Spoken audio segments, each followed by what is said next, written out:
Assalamualaikum warahmatullahi wabarakatuh. نويت التعلم والتعليم والتذكر والتذكير ونفع والانتفاع والإفادة والاستفادة والحصلة التمسك بكتاب الله وسنة رسوله بتدعية الله به وسوده إلى حضرة سيدنا وشفيعنا رسولنا محمد بن عبد الله عليه وسلم وصلنا إلى روح الإمام الحبيب عبد الله بن علي بن الحداد وإلى روح الإنسان من أبي غفور الشاتري وإلى أرواح والدينا ووالديكم وأمواتنا وأمواتكم وأموات المسلمين عامة ومن عمر هذا المسجد سابقا ولاحقا ومن تصدق فيه ومن عبد الله فيه إن الله تغشاهم بالرحمة والمغفرة ويسكنهم الجنة ويختم لنا ولكم بالحسنى في خير ولطف وعافية وإلى حضرة النبي محمد صلى الله عليه وسلم. الفاتحة.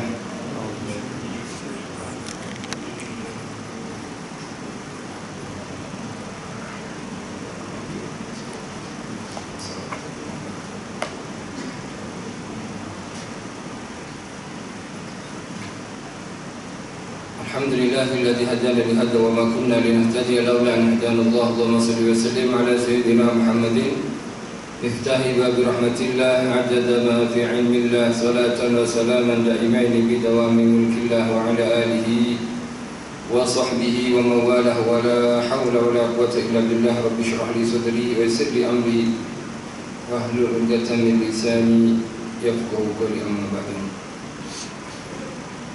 Yang dimuliakan oleh Allah Subhanahu wa taala, muslimin, hadirin, tuan-tuan rahimakumullah. Alhamdulillah, insyaallah pada malam hari ini, pada waktu yang mulia, yakni bainal maghrib wal isya, antara maghrib dan isya, juga di tempat yang mulia, insyaallah kita teruskan pengajian daripada buku Petunjuk Tarikat ke Jalan Akhirat. Sebelum ini sudah kita kongsikan mengenai keutamaan orang yang solat berjamaah dan dia berada di saf awal.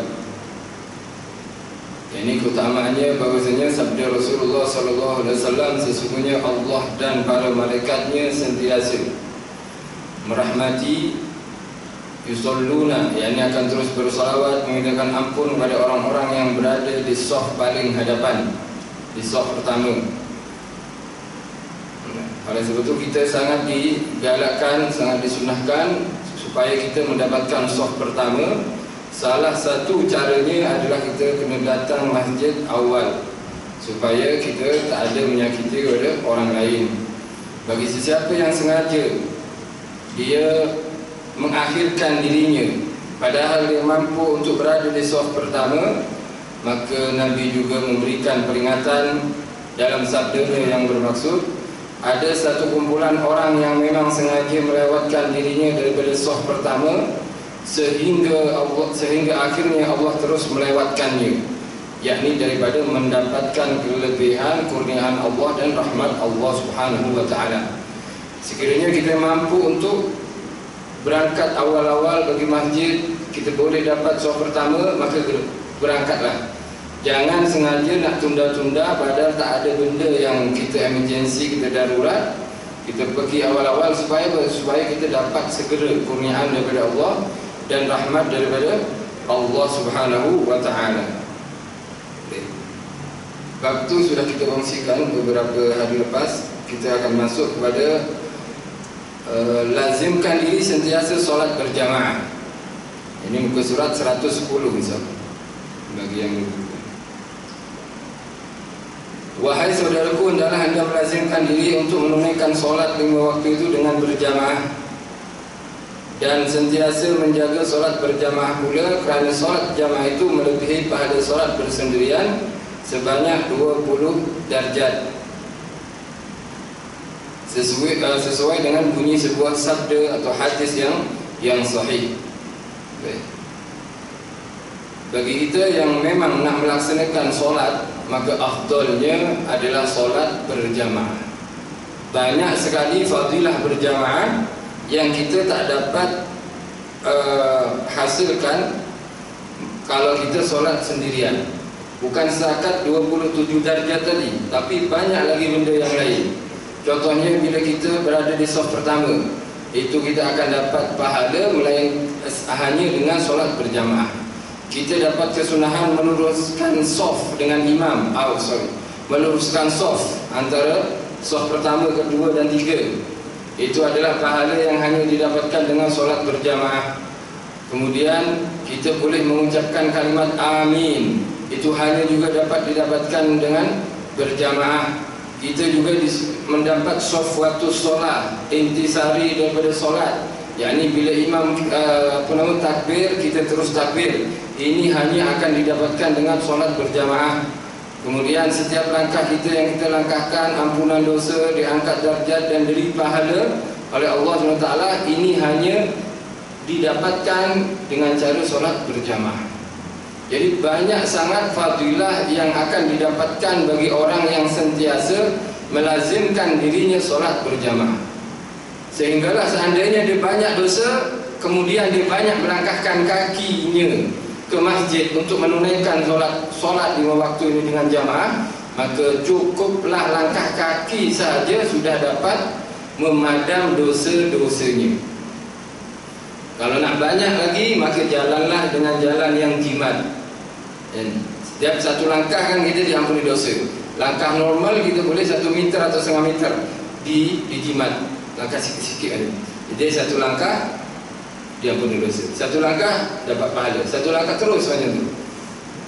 Subhanallah. Kemudian ini adalah sangat besar, lebih besar daripada seandainya ada orang atau ada satu masjid yang sedia untuk membayar orang yang solat berjamaah.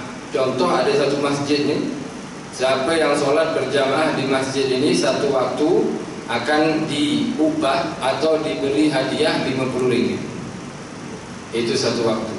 Kalau 5 waktu dia akan mendapatkan 250. Satu hari kerja dapat 250. InsyaAllah semua orang berhenti kerja sudah. Semua stay kat masjid. Jadi zikir je, Al-Quran je, tunggu lagi. Lepas tu satu hari, 10 hari 2,500. Satu bulan 7,500. Memang berhenti kerja, duduk masjid. Kerja dia duduk masjid. Tapi pahala Allah Subhanahu Wa Taala bukan zakat 7,500. Lebih daripada itu. Lebih daripada itu kalau kita nak kira.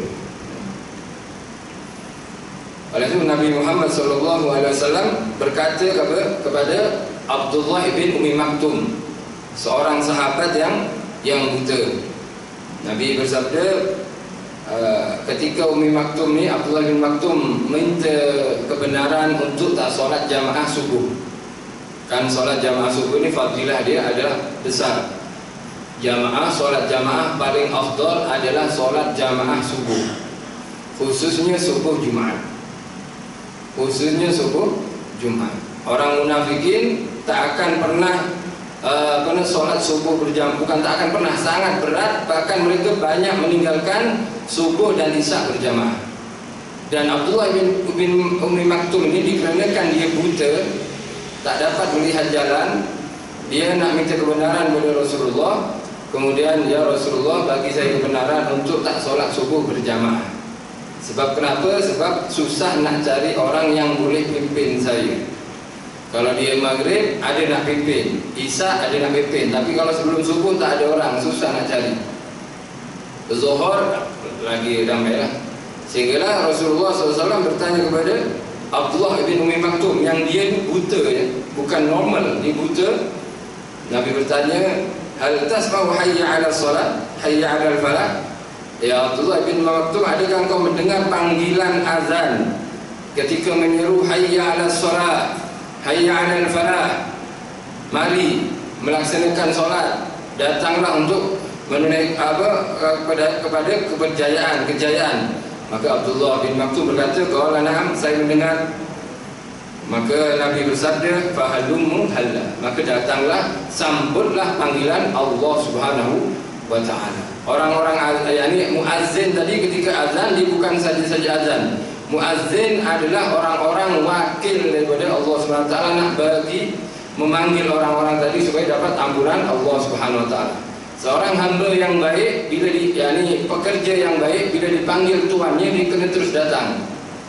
Kita ada maid kat rumah, kita bayar setiap bulan, kita gaji dia setiap bulan. Tapi kalau kita panggil, Bibi, tak pernah datang, lambat 10 minit berikutnya baru sampai.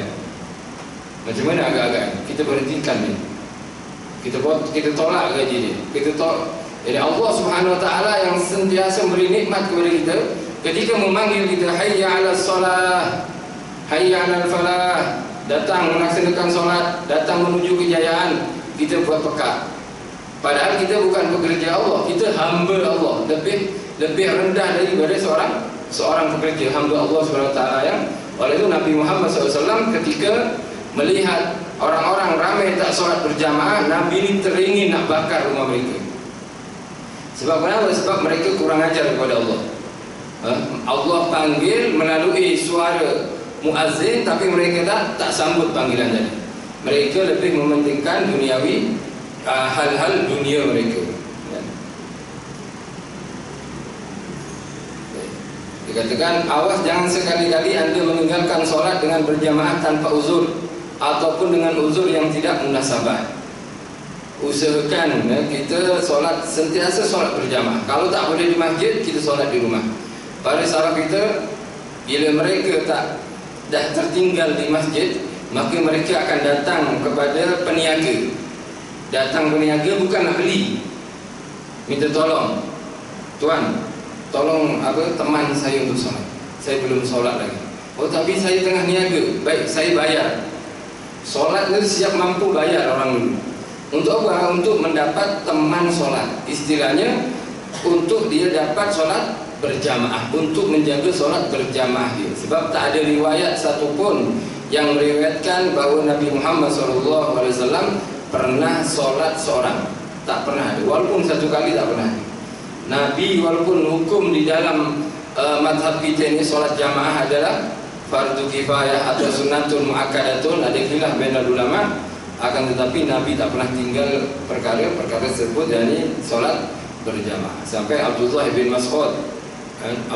Mas'ud dikatakan wa ma yatakhallaf anha illa munafikin khalis.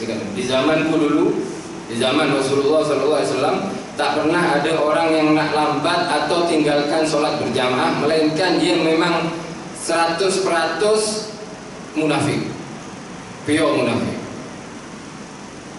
Jadi di zaman sahabat tak ada yang pernah meninggalkan jamaah dengan Rasulullah SAW semua. Kalau memang ada meninggalkan jamaah, tandanya ada munafik.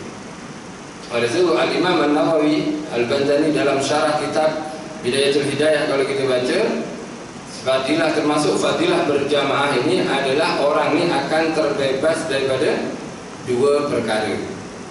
Ya, man shalla jama'atan, yani sesiapa yang solat berjamaah arba'ina yauman, 40 hari, ya, kemudian dia takbir selepas takbirnya imam, yakni menjaga takbiratul ihram, kata Allahu lahu bara'atan, maka Allah akan mencatat untuknya dua kebebasan. Yang pertama, bebas daripada nifak, penyakit nifak, munafik. Munafik ini nanti akan masuk neraka, nauzubillah min dzalik. Kemudian yang kedua, bebas daripada neraka, wa bara'atun minan nar. Orang yang menjaga solatnya dalam berjamaah bukan sekadar itu, dia takbir bersama takbirnya imam. Jadi dia tak sibukkan sunnah sebetulnya. Ketika imam sudah Allahu Akbar, maka kita sunnah Allahu Akbar. Jangan kita menyibukkan diri dengan perkara yang tak berkait langsung dengan jamaah. Contoh nak betulkan kain lagi, ya, atau nak pakai perfume. Perfume memang sunnah, tapi ketika imam dah takbir, bukan pakai perfume sunnah. Sunnahnya adalah kita terus takbir. Jangan meleka-leka masuk. Oh, saya ada lagi dahsyat. Ketika imam dah takbir, dia sibuk phone tengok. Ada orang reset. Padahal tak ada projek juta pun dia. Tak ada tender besar. Hanya apa? Hanya nak makan kedai mana nanti lepas isyak. Dia rela korbankan takbir imam ni demi cari kedai. Macam mana orang tu?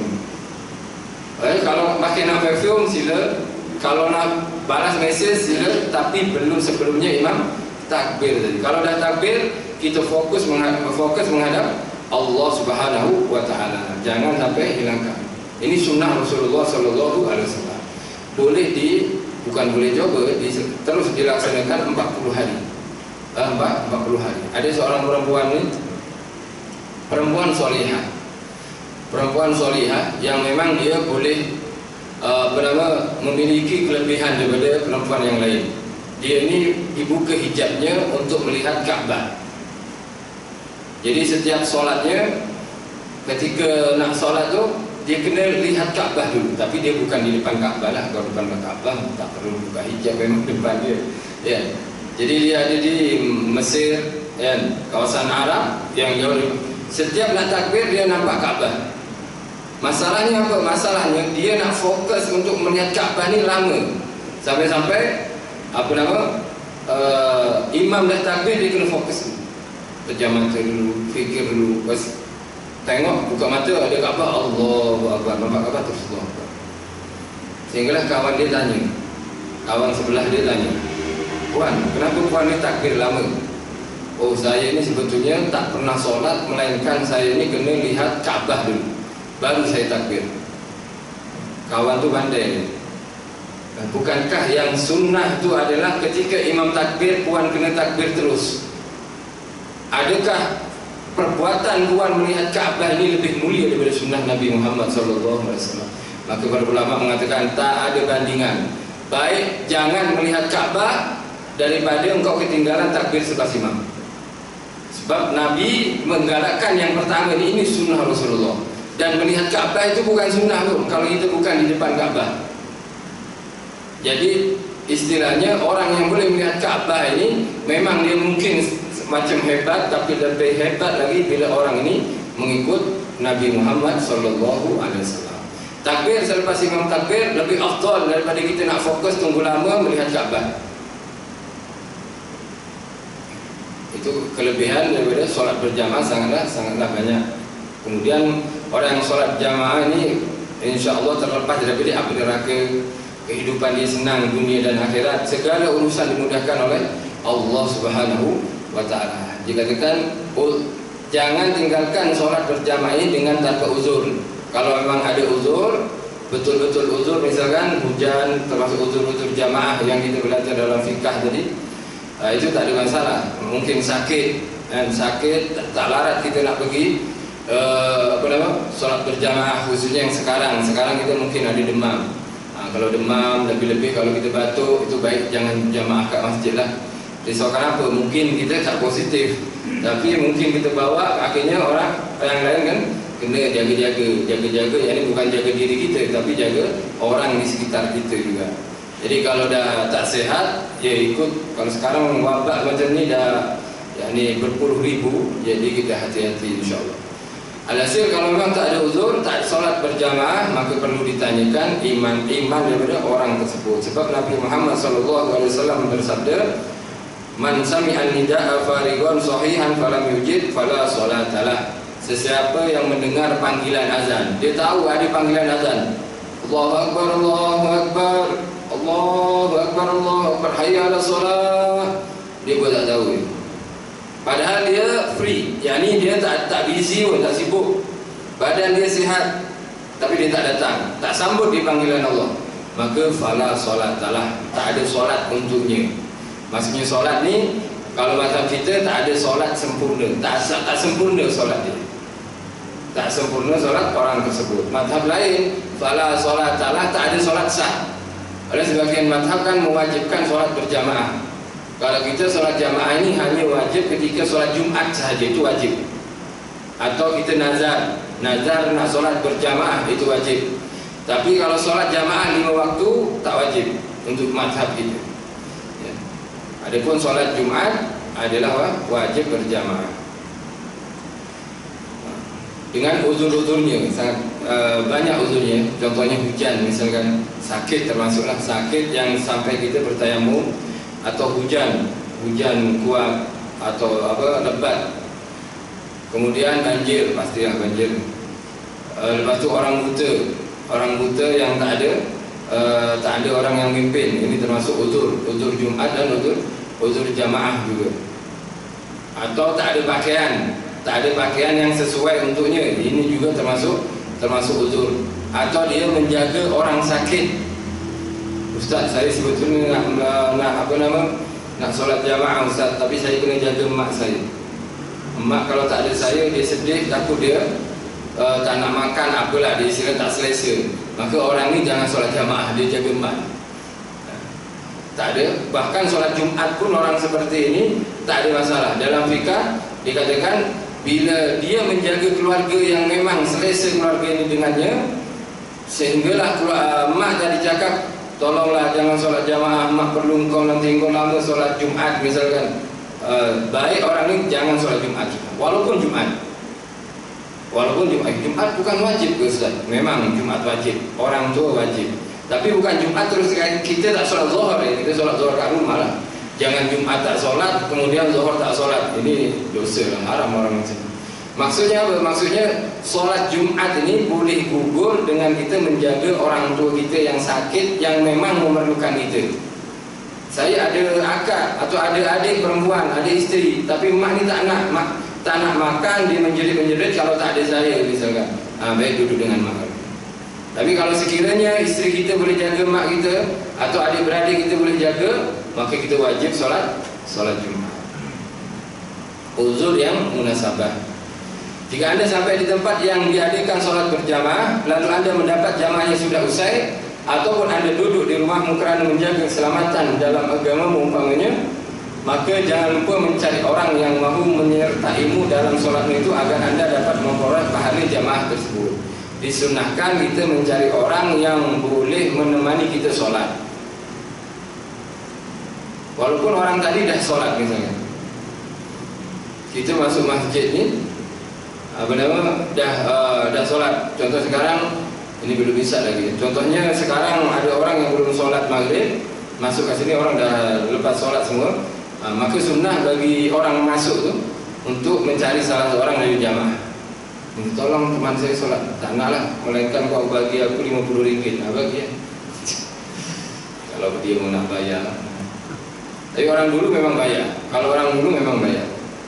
Dan kita yang duduk macam ni, bila ada nampak orang asing, bukan orang asing, maksudnya orang nak solat tak ada teman, sunnah menawarkan diri.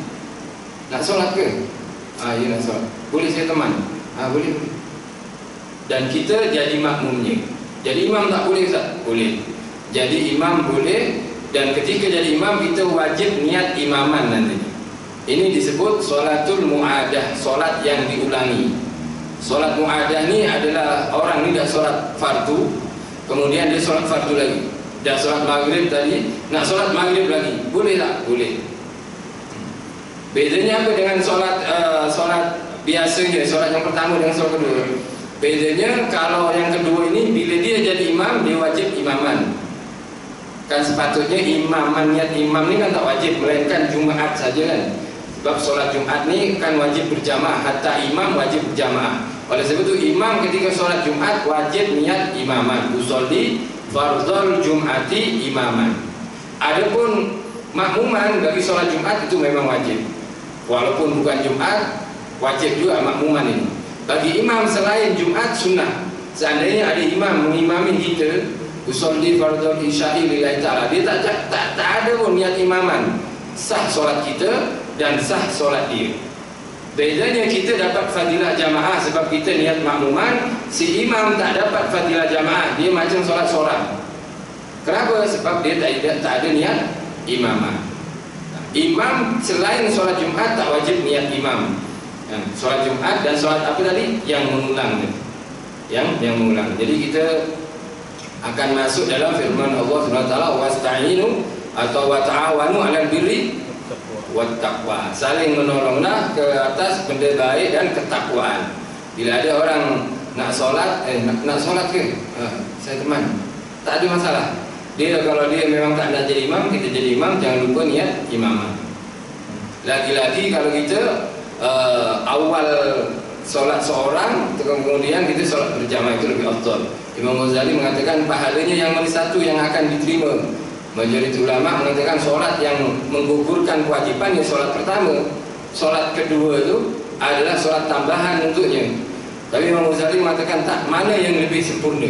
Maknanya kalau solat awal mungkin dia solat seorang, Kemudian yang second ni solat yang apa? Yang kedua ni dia solat berjamaah, yang terbaik akan diterima oleh Allah Subhanahu wa taala. Jadi memang apa nama? Memang digalakkanlah menjaga solat berjamaah. Selain kita pasti akan diterima solat kita. Kemudian maka jangan lupa mencari orang yang mahu menyertaimu dalam solatmu itu agar anda akan memperoleh pahala jamaah itu, dan anda terselamat daripada janji buruk dan ancaman yang warid tentang orang yang meninggalkan solat berjamaah, seperti sabda Nabi Muhammad SAW. Ini Nabi agak memberi ancaman di sini, bukan agak, memang memberi ancaman kepada orang-orang yang meninggalkan solat jamaah. Nabi bersabda, la yantahiyanna aqwamun an tarkil jama'ati aw la ukharrikanna alaihim buyutahum. Hendaklah kaum-kaum itu berhenti dari meninggalkan solat berjamaah. Berhenti mereka meninggalkan solat banyak berjamaah. Yani kalau ada satu kaum tak solat berjamaah langsung, tolonglah jangan teruskan, ataupun aku akan membakar rumah-rumah mereka. Oleh sebab itu Imam Nawawi atau dalam mazhab kita solat jamaah adalah fardu kifayah, ada sebagian, walaupun sunnatun muakkadah juga dikatakan, tapi sebagian ulama mengatakan fardu kifayah. Bila satu kawasan, satu tempatan sudah ada solat berjamaah, maka dosa yang lain sudah gugur.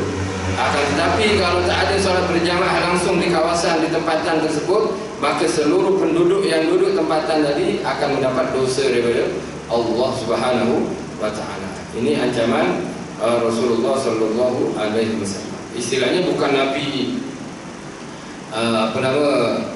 macam mana Nabi ni kejam sangat sampai nak bakar orang tak solat berjamaah. Bukan tak solat pun, aku solat tapi tak jamaah. Tak, Nabi ni sayang kepada orang-orang mukmin ini. Daripada awak kena bakar di neraka, macam mana bakar neraka? Iyalah kalau solat seorang kita banyak lalainya.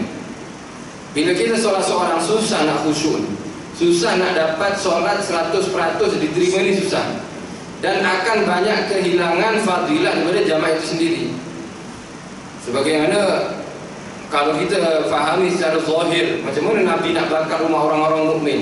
Tak, ini saat yakni Rasulullah sangat sayanglah akhirat ini. Sepatutnya orang iman, orang beriman, orang Islam ini lebih memberatkan hal-hal akhiratnya. Oleh dalam sabdanya juga Nabi kan memerintahkan muru auladakum bisolati bisabab. Perintahlah anak-anak kalian untuk solat di umur 7 tahun. Wadribuhunna bil asab. Yani dan pukullah mereka ketika umur 10 tahun. 10 tahun ini pukul dengan serban. Macam mana Nabi suruh kita pukul anak kita? Maksudnya apa? Maksudnya kita kena bagi ajaran kepada anak kita, akhirat lebih penting. Awak kena solat. Yani memukul ni benda lain kita tak boleh memukul sebetulnya. Walaupun para ulama daripada hadis ini yakni benda-benda wajib sudah wajib diperintahkan kepada budak yang sudah umur 10 tahun, walau lelaki ke perempuan sama. Yang wajib contohnya puasa wajib kita perintahkan, solat yang wajib kita perintahkan. Kemudian menjaga maruah orang lain, jangan mencaci yang haram, wajib kita melarang anak kita melakukan. Mencuri misalkan wajib. Tapi semua benda ni adalah dikiaskan dengan solat. Dalam nas itu adalah solat. Nabi kenapa? Sebab kita nak bagi pengajaran kepada anak kita, beratkan urusan akhirat. Orang tua ni jangan terlalu berat dunia kepada anak. Jangan kereta tercalar sebab anak main misalkan, kemudian dia tampar anak dia pukul anak dia, kemudian anak tak solat, dia selesa je, biasa je, tak ada apa. Ini sudah terbalik. Maknanya orang tua ni sudah lebih berat kepada dunia daripada akhiratnya. Jangan sebab pinggan yang kita beli, satu pinggan ni, satu mangkuk yang harga dia RM50 pecah, kita marah kepada anak, dia tak solat subuh, kita tak marah. Maknanya apa? Maknanya iman orang tua pun sudah ada masalah di sana. Sebab kenapa? Pandangan dia bukan pandangan orang mukmin sudah. Dia orang beriman. Jadi sepatutnya orang beriman ni adalah dia tahu kehidupan abadi, kehidupan hakiki adalah akhirat. Nabi nak mengajarkan bahwasanya ajari anak kita untuk mengambil berat hal-hal akhirat. Oleh itu ketika meninggalkan solat ni pukul dia.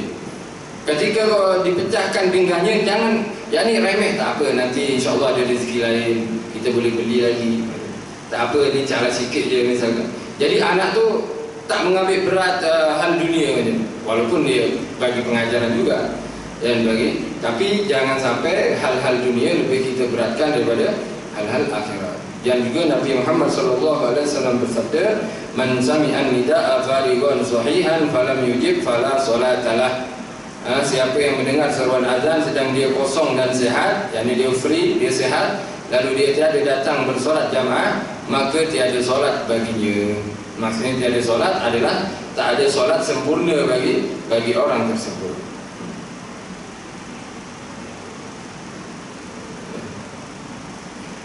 Dan juga daripada kata Ibn Abbas,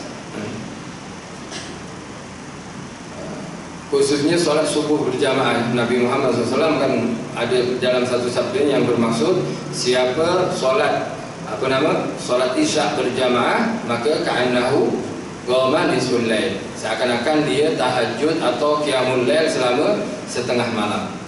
Dan sesiapa yang solat subuh berjamaah, maka dia seakan-akan telah menghidupkan atau qiyamul lail satu malam penuh. Satu malam penuh. Oleh itu solat isya dan subuh ini adalah solat yang paling susah dilakukan oleh orang munafikin, oleh orang-orang munafikin. Yang kita baca tadi hadis daripada cerita tentang Abdullah bin Maktum, dia buta. Lalas sekali ketika dia walaupun buta tapi Nabi tak benarkan dia untuk tak hadir solat subuh berjamaah, dia hadir sebelum subuh bahkan. Kenapa? Sebab Abdullah bin Maktum diangkat oleh Nabi untuk menjadi muazzin. Muazzin sebelum subuh. Azan subuh Bilal bin Rabah. Sebelum subuh kan sunnah 2 kali kalau subuh ni. Dalam kita Ahlussunnah wal Jamaah yang disunahkan azan 2 kali kan 2 solat. Solat subuh dan solat Jumaat.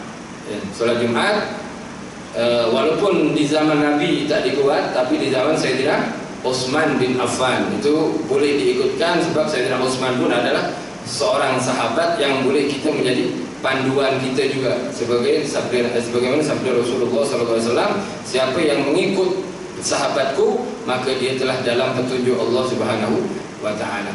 Jadi solat Jumaat 2 kali azannya, solat subuh pun 2 kali. Yang di zaman Nabi solat sebelum subuh adalah Abdullah bin Maktum, padahal dia buta datang awal. Jadi kalau sekarang subuh ni pukul berapa subuh? 6.18 maknanya pukul 4.30 atau pukul 5 itu azan sudah. Pukul 5 atau pukul 5.30, 4.30 atau pukul 5 itu azan. Wallahu a'lam. Di masjid ni ada azan sebelum subuh? Belum. Mungkin ada jamaah yang nak rela jadi muazzan sebelum subuh, minta kebenaran dulu ke Nazir JK, boleh tak saya azan, tapi kena istiqamah, jangan sekejap-kejap azan, sekejap tak azan. Orang confuse ni subuh ke belum? Di zaman Nabi kenapa solat subuh ni dipilih 2 orang? Sebab nak membedakan.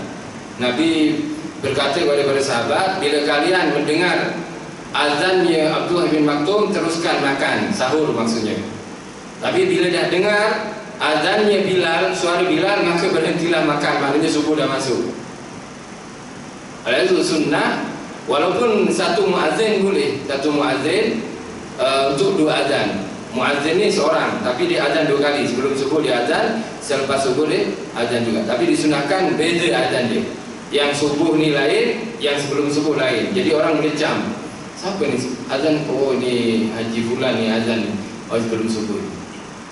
Nanti kalau memang ada jamaah yang nak jadi muazzin, yang akan dibanggakan nanti di hari kiamat di mahsyar, sebab panjang punya leher dia. Panjang bukan makna seperti jiraf nampak macam tu, tak. Panjang ni maksudnya senang nak nampak, oh orang ni yang suka azan, terus dapat dapat rahmat Allah Subhanahu wa taala, panggilan. Banyak kan sudah kita kongsikan mengenai keutamaan azan. Jadi mungkin yang ada nak azan sebelum subuh, bolehlah minta kebenaran. Minta kebenaran daripada Nabi. Bila dibenarkan, ya alhamdulillah. Bila tak dibenarkan juga alhamdulillah, melihat kondisi masyarakat di sini, takut salah faham juga. Nanti kan boleh bagi makluman, boleh bagi pengumuman. Jadi Abdullah bin Maktum ini walaupun dia buta, dia tetap melaksanakan solat berjamaah. Dan juga daripada kata Abdullah bin Mas'ud atau Abdullah bin Abbas, ya, kami ada dua kemungkinan di sini, dari kata Ibn Abbas radhiyallahu anhu atau Ibn Mas'ud radhiyallahu anhu. Ini ragu. Kami dahulu melihat orang yang menganggap siapa yang terlambat daripada solat berjamaah tiada lain melainkan dia seorang munafik yang sudah jelas kemunafikannya. Jadi di zaman Rasulullah, bila ada orang lambat, bukan tak solat jamaah, lambat solat berjamaah, kan berat. Wa idza qamu ila sholati qamu kusala, disebutkan dalam Al-Quranul Karim. Orang-orang munafik ni sifat dia ketika mereka melaksanakan solat, laksana berat, kepala dia sangat berat, macam ada rumah ke atas kepala dia. Jadi qamu kusala, mereka akan dirikan dengan malas. Malas tandanya apa? Tanda akhir-akhir baru nak sampai. Akhir-akhir baru nak sampai. Ini di zaman Nabi Muhammad SAW, menandakan memang Nabi ini memang guru yang sangat hebat.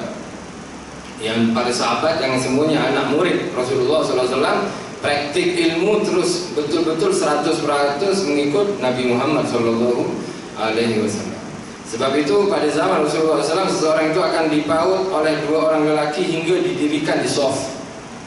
Di zaman tersebut kalau ada orang sakit, bahkan dia minta tolong kepada kawannya untuk dipaut, jadi digotong itu untuk dibawa solat berjamaah. Sebagaimana juga ini berlaku pada Nabi Muhammad SAW ketika di akhir hayat Rasulullah. Ketika Rasulullah ini sudah tenat sakit, Rasulullah masih nak solat berjamaah. Bukan solat saja, solat berjamaah. Sampai Sayyidina Ali dikatakan dan Sayyidina Abbas, kalau ada perbezaan riwayat dengan beberapa sahabat ini mengangkat Rasulullah, yakni memimpin Rasulullah di paut menyentuh untuk mendirikan solat berjamaah. Kalau semua penanggungan berat ini akan dikenakan kepada siapa yang meninggalkan jamaah, maka apa katamu pada orang yang meninggalkan solat Jumat pula? Ya. Kalau jamaah dia tinggal, lepas tu macam mana dosa orang yang tak nak solat Jumat? Lagi-lagi sekarang ni, sekarang ni menjadi alasan, jadi alasan maksudnya solat Jumat limit. Tapi masalahnya dia tak solat Jumat, dia lepak di kedai. Kita pergi solat Jumat, kadang cari, dia senang dia lepak. Sepatutnya dia cari dulu masjid, dia cari dulu solat Jumat. Bila memang tak ada, ya sudah jatuh badannya kewajipan. Ini tak langsung memang tak solat Jumat. Keluar daripada ofis, nak gimana? Lepak je kedai dari mama. Bukan solat Jumat. Sepatutnya dicari dulu memang ketat, tapi sekarang kan sudah di full set. Jadi ikut kapasiti kan, ikut masjid sekarang, surau. Tak ada alasan. Tapi itulah akhir zaman. Semakin ramai orang-orang yang akan melanggar perintah Allah Subhanahu Wa Taala. Nanti kita akan tahu ancaman Allah Subhanahu Wa Taala kepada orang-orang yang meninggalkan solat Jumat itu sendiri. InsyaAllah ini saja yang saya boleh kongsikan pada kesempatan ini, insyaAllah. Bismillahirrahmanirrahim. Alhamdulillahirabbil alamin. Wassalatu wassalamu ala sayyidil mursalin sayyidina Muhammadin wa ala alihi wa sahbihi ajma'in. Rabbana anfa'na bima 'allamtana, rabbi 'allimna alladhi yanfa'una, rabbi faqihna wa faqih ahlana wa qarabatina fi dinina ma ahli kutri unsa wa zakar.